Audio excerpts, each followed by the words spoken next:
Se je spremenilo z vsakim predsednikom, ne? Ampak zdaj bom malo pameten. To, kar je rekel gospod Gusinčič, jaz sem imel isto, ko sem se pogovarjal z vsemi ostalimi, še posebej če se v New Yorku. New York je zelo levo, zelo liberalen, je čist drugačen, kar se tiče tega. In vsi so bili nekam navdušeni, ja, zdaj se bo pa Amerika spremenila tako pa na ta način in se ni prav prepričevati, da je sistem narejen tako, da se ne spreminja.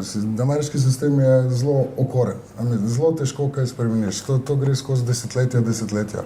Naprimer, social security system, pa zdravstveno zavarovanje, Medicare, Medicaid, to je prišlo social security pod predsednikom Rooseveltom, Medicare, Medicaid, komaj pod Lyndon Johnsonom v 60-ih letih. Ne?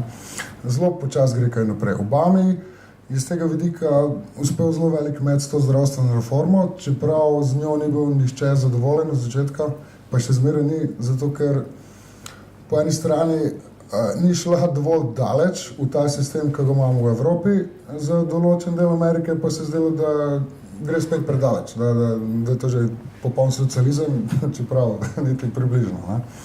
Ampak tudi jaz sem jim probal razložiti vsem, se spomnim, tudi moji ženi, počakaj malo, ne vem, zakaj ste toliko navdušeni, ne vem, kaj pričakujete, velikih sprememb ne bo. Ne? In na koncu, ne vem, jih ni bilo, čeprav ta zdravstvena reforma kar ustraja. Republikanci so jo poskušali uničiti parkrat in ni šlo, ker tudi med sabo niso enotni. In to je bilo zelo zanimivo opazovati. Jaz sem mislil, da bo res mogoče uspeli to narediti, pa se je pokazalo, da ni.